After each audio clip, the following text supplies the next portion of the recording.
स्वागत है दोस्तों। आज हम पढ़ने वाले हैं अयोध्या सिंह उपाध्याय जी का जीवन परिचय।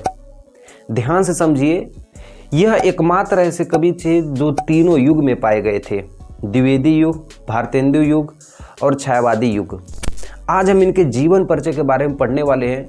यदि आप किसी भी क्लास में पढ़ रहे हैं, यदि आपको इनके जीवन परिचय को याद करना है तो ये वीडियो पूरा देखिए। मैं आपको इसमें बताऊंगा क्या लिखना है इनके जीवन परिचय में, कितना लिखना है, कैसे लिखना है, ताकि वह नंबर आपको मिल सके जो एग्जाम में जो नंबर जीवन परिचय पे दिए जाते हैं। ये वीडियो में मैं खास करके क्लास 12 वाले लड़कों के लिए कहना चाहता हूँ, क्योंकि उनकी हिंदी के पहले ही पाठ में इनका जीवन परिचय दिया गया है।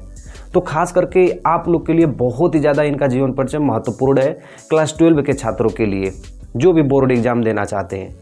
ठीक है, सबसे पहले जीवन परिचय को पढ़ने से पहले इनके संक्षिप्त परिचय को पढ़ लेते हैं, ताकि हमें जीवन परिचय लिखने के लिए आसानी हो जाए।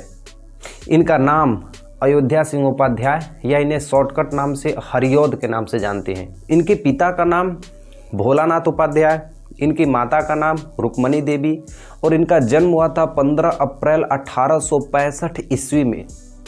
और इनका जो जन्म स्थान था वो यूपी के आजमगढ़ जिले के निजामाबाद नामक स्थान पे हुआ था। इनकी जो मृत्यु हुई थी 16 मार्च 1947 ईस्वी में इनकी मृत्यु हुई थी। ठीक है, तो ये इनके कुछ संक्षिप्त परिचय हैं जो आप बॉक्स बना के लिख सकते हैं कहीं भी इसको याद करने के लिए। अब हम चलते हैं इनके जीवन परिचय के लिए। ध्यान से देखिए, जीवन परिचय के लिए 3 सबसे चीज़ महत्वपूर्ण होती हैं। ठीक है, पहला जीवन परिचय, दूसरा साहित्यिक परिचय और तीसरा कृतियाँ। ये 3 चीज़ें किसी भी जीवन परिचय के लिए जरूरी होती हैं। मैं पहले बताना जा रहा हूँ जीवन परिचय। ध्यान से समझिए, अयोध्या सिंह उपाध्याय हरिऔध जी का जन्म 1886 ईस्वी में आजमगढ़ जिले के निजामाबाद नामक स्थान पे हुआ था। यानी इनका जो जन्म हुआ था वो यूपी के आजमगढ़ जिले में निजामाबाद नामक स्थान पे हुआ था। इनके पिता का नाम भोलानाथ उपाध्याय और माता का नाम रुक्मणी देवी था। इनके माता पिता का नाम यहाँ पे होने के बाद ये जब 7 वर्ष की आयु में थे तो इनके चाचा जी इनको फारसी पढ़ाना प्रारंभ कर दिए थे। सोचिए, जब ये 7 वर्ष के थे तभी इनके जो चाचा जी थे इनको फारसी पढ़ाना प्रारंभ कर दिए थे, लेकिन इनको अंग्रेजी नहीं आती थी। ठीक है, तो अंग्रेजी की शिक्षा को ग्रहण करने के लिए ये काशी गए। काशी में एक क्वींस कॉलेज पढ़ता है, काशी के क्षेत्र में क्वींस कॉलेज पढ़ता है। तो यह अंग्रेजी पढ़ने के लिए काशी के क्वींस कॉलेज में गए, लेकिन जैसे ही बीमार हो गए वहाँ पे वो क्वींस कॉलेज छोड़ के घर आ गए। अब वहीं पे उनकी पढ़ाई रुक गई थी, उसके बाद ये पढ़े ही नहीं। अब घर पे आने के बाद स्वयं अध्याय यानी अपने से अध्ययन करके इन्होंने उर्दू, फारसी, बांग्ला, संस्कृत ये 4 भाषाओं का ज्ञान स्वयं से अध्ययन करके इनका ज्ञान इन्होंने प्राप्त किया था। फिर उसके बाद सन 1889 ईस्वी में काशी हिंदू विश्वविद्यालय में ये सरकारी नौकरी के पद पे कार्य करने लगे। सन 1889 ईस्वी की बात कर रहा हूँ, जिस समय सरकारी नौकरी की कोई वैल्यू नहीं थी। उस समय की बात कर रहा हूँ मैं। तो उस समय इनको एक सरकारी नौकरी मिली थी काशी हिंदू विश्वविद्यालय में हिंदी साहित्य में, और वहाँ पे ये नौकरी कई वर्षों तक वहाँ पे किए, वहाँ पे पढ़ाते थे ये। फिर इस महान कवि या इनका देहांत हम कह सकते हैं 16 मार्च 1947 ईस्वी में इनकी मृत्यु हो गई थी।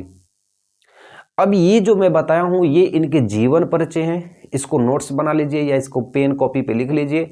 अब इसके बाद मैं आपको बताऊंगा साहित्यिक परिचय। देखिए इनका साहित्यिक परिचय क्या है।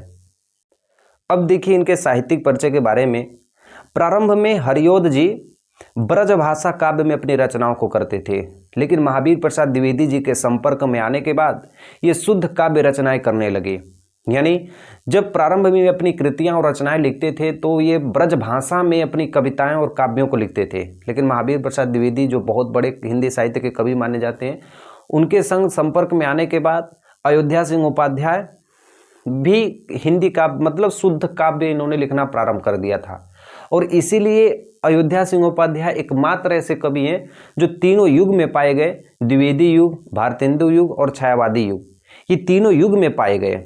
ठीक है, तो किसी भी युग के कवि को लिखना होगा तीनों में से तो इनका नाम आप आसानी से लिख सकते हैं।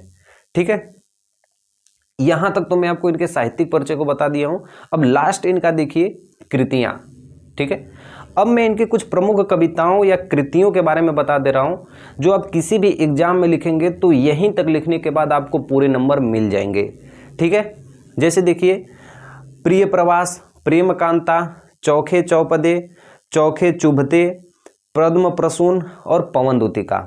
तो ये मैं जो आपको दिखा रहा हूँ कृतियाँ ना, इस कृतियों के लिखने के बाद ही आपको वो सारे नंबर्स मिल पाएंगे जो आप चाहते हैं।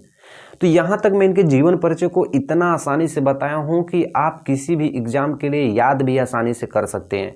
बाकी कोई भी दिक्कत होती है एक बार कमेंट कर देना, मैं उसको अच्छी तरीके से सॉल्व करके बताऊंगा। ठीक है, और ऐसे में एक और शानदार वीडियो के साथ आऊँगा। चैनल को सब्सक्राइब कर देना। मिलते हैं नेक्स्ट वीडियो में, तब तक के लिए जय हिंद।